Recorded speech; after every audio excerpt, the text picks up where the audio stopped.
Like, they want to seek out those job opportunities, even if they're becoming image makers or artists or art educators in their field.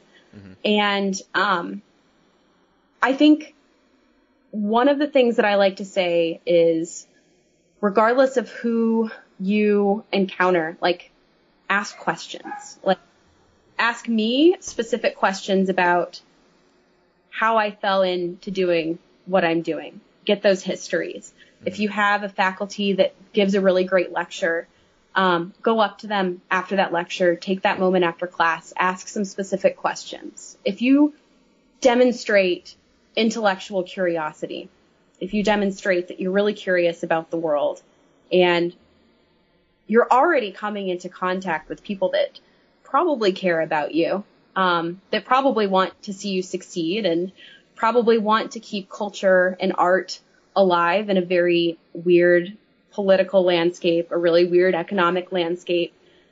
People sort of, I might be a little bit optimistic, but I do think that there's a shared empathy in that, especially amongst artists and people involved in art communities, whether you're in theater or drama, art, and even the art of, making philosophical theory, or the art of research in the bio lab.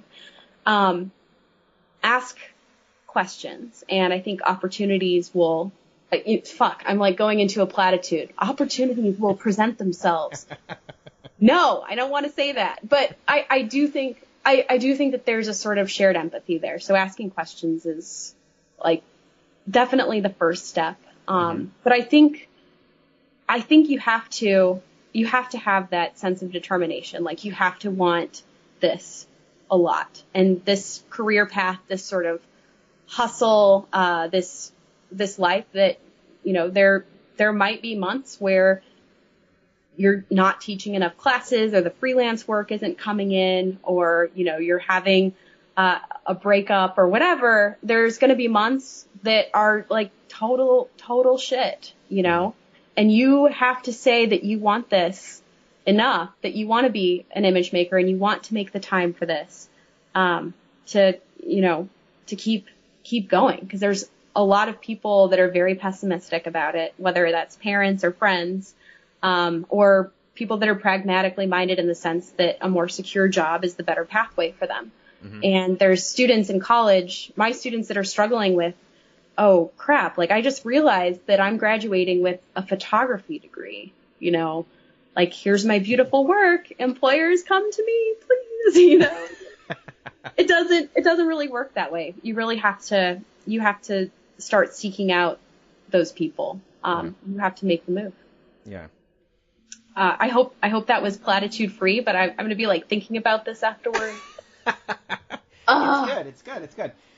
In your own hustle and your own art of the hustle, how do you balance your personal life with your work life? Because I know as a freelancer, it is very easy to suddenly swing one way or the other on those, depending on what kind of day you had, or even what kind of month you've had. So in your own personal experience, how do you balance that out so you don't burn yourself out or, freak yourself out? Right.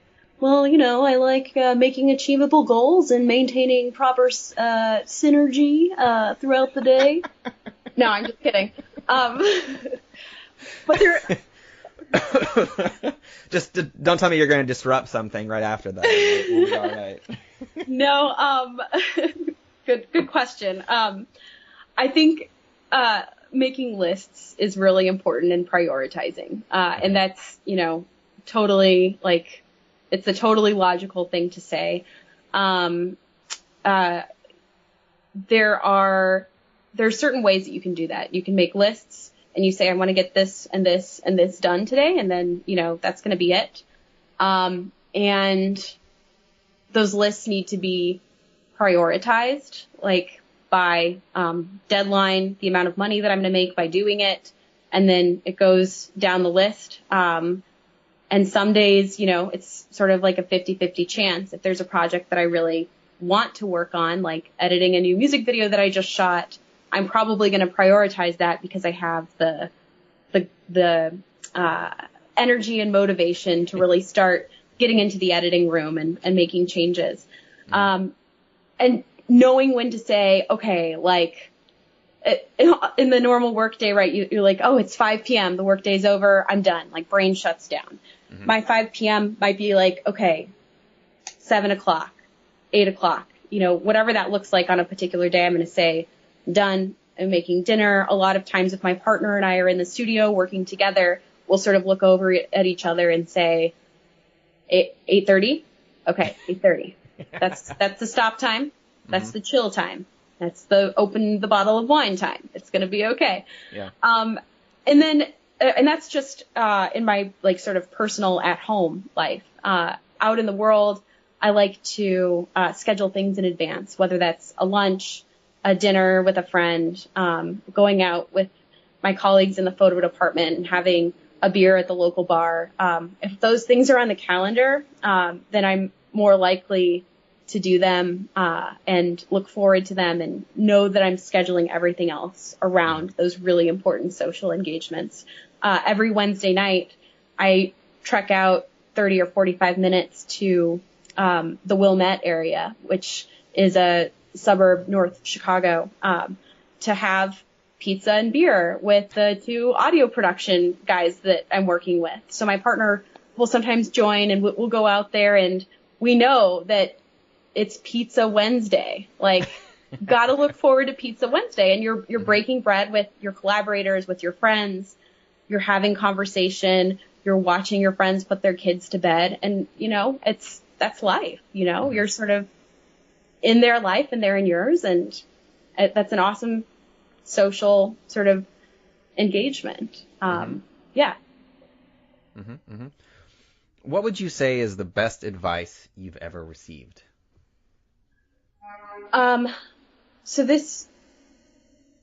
So I would say that there might be 2 sides of this, but I'm going to start with the first one. Something that I was told actually by, my partner like 4 years ago, when we were still in grad school, working on syllabi or teaching or whatever.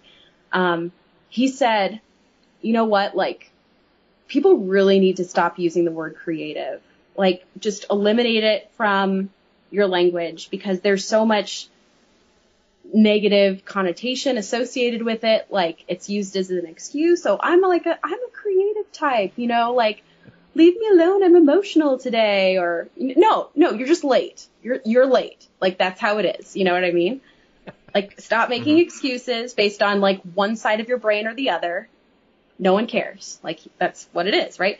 And so we started, or it was his suggestion to start saying, problem solve instead. It's like, you're not going to get creative on this project. You're going to problem solve through it. And that sort of puts it into, a space of logic, a space of reasoning. And that's a concept that I think some artists might turn their backs on and, sort of go with intuition, which is totally a part of logic and reasoning anyway. And sort of embracing that side of things, saying like, no, I'm going to problem solve through this thing that I'm trying to do, or figure out the right media to do it, or, answer this question, as opposed to saying, I'm going to, get creative towards a solution, or I'm a creative person, or I value creativity. Any iteration of that I try to avoid. And it's really sort of bolstered my mindset and thinking about what I do and, thinking about myself as a professional just as much as an artist, thinking about myself as an educator and a collaborator. And I think that there's something to be said for that.